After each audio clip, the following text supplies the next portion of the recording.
Welcome to Fix Your Apps.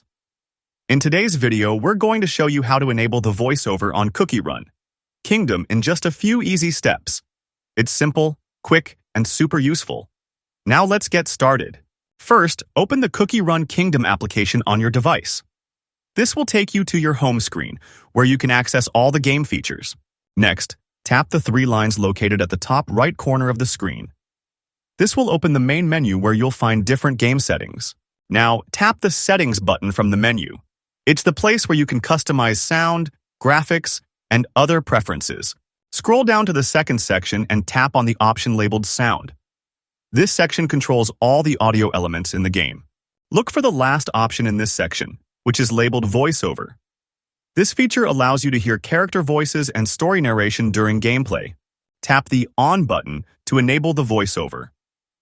Once it's turned on, you'll start hearing the characters speak in various parts of the game.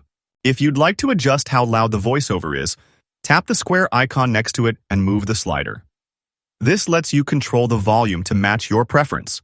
Thanks for watching, and don't forget to subscribe to Fix Your Apps for more helpful tutorials.